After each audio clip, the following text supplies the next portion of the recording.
Assalamualaikum warahmatullahi wabarakatuh. Nama saya Siti Nurnovita Fitriani, nomor absen 29 dari kelas 12 IPS 2. Di sini saya akan menjelaskan sedikit tentang perkembangan politik pada masa demokrasi liberal pada bagian bab 2 sejarah wajib. Sejak tanggal 17 Agustus 1950, Republik Indonesia Serikat atau RIS secara resmi dibubarkan dan Indonesia kembali menjadi negara kesatuan yang berbentuk republik. Negara Kesatuan Republik Indonesia pada saat itu menggunakan UUDS 1950 sampai terbentuknya konstitusi yang tetap.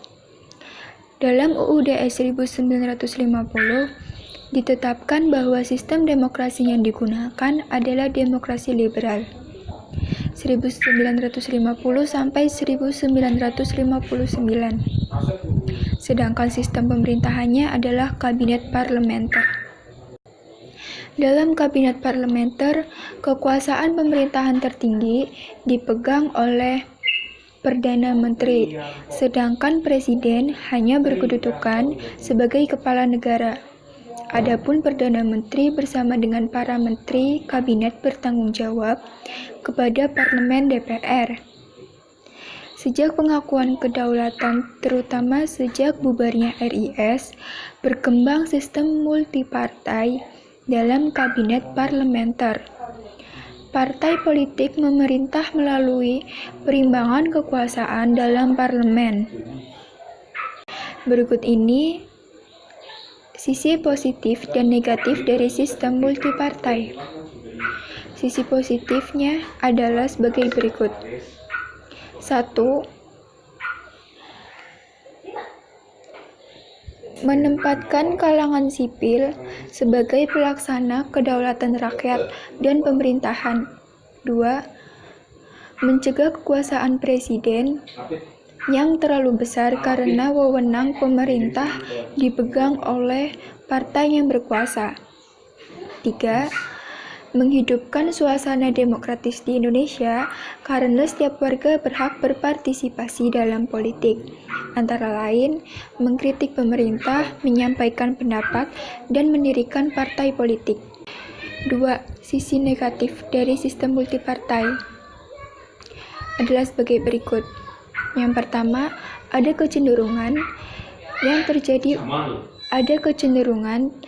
terjadi pada yang tidak sehat di parlemen maupun kabinet. Kedua, sejumlah partai cenderung menyuarakan kepentingan kelompoknya sendiri, bukan kepentingan rakyat banyak. Itu tadi sisi positif maupun negatif dari sistem multipartai. Selanjutnya, dari sistem multipartai, ada banyak partai politik yang ikut berkiprah dalam pemerintahan di Indonesia, menyebabkan munculnya persaingan antar partai. Partai-partai terkuat saling mengambil alih kekuasaan, yang mengakibatkan seringnya terjadi pergantian kabinet. Pada masa demokrasi liberal ini, terjadi 7 kali pergantian kabinet. Rata-rata masa kepemimpinan kabinet hanya berumur 1 tahun saja. Kabinet tersebut yaitu sebagai berikut. 1.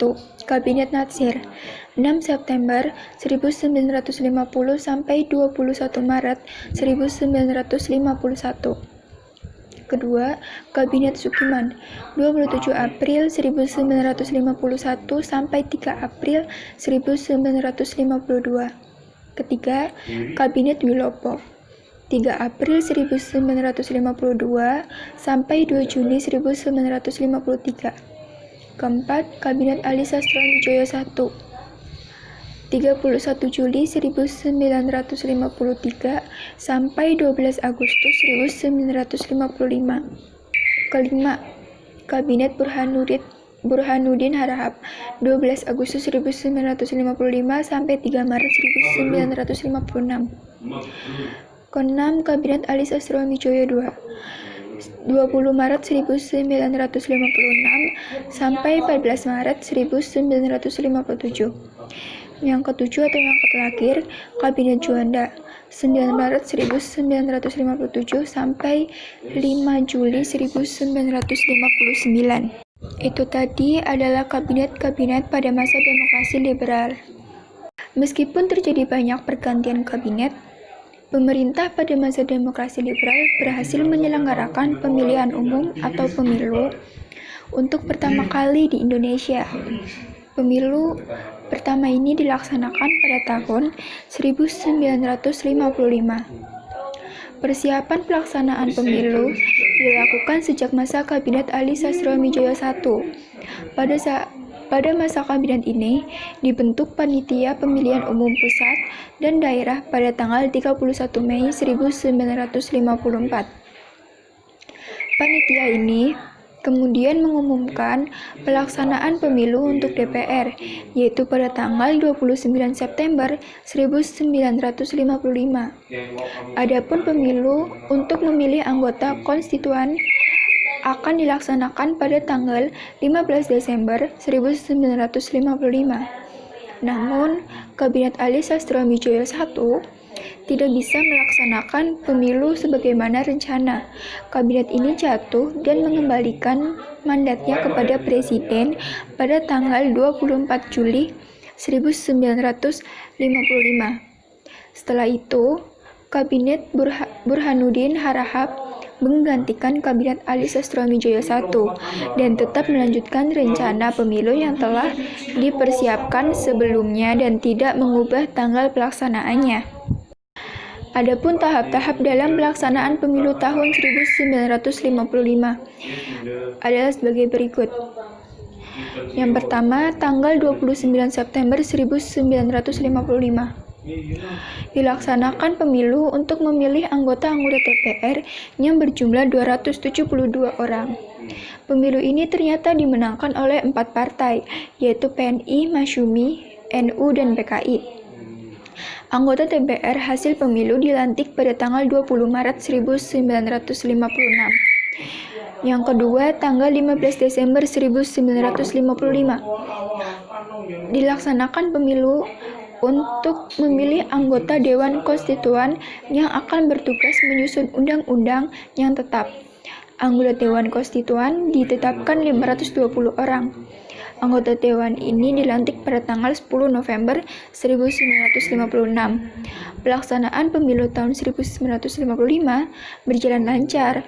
Pemilu ini dianggap sebagai pemilu yang paling demokratis dibandingkan dengan pemilu-pemilu tahun sesudahnya.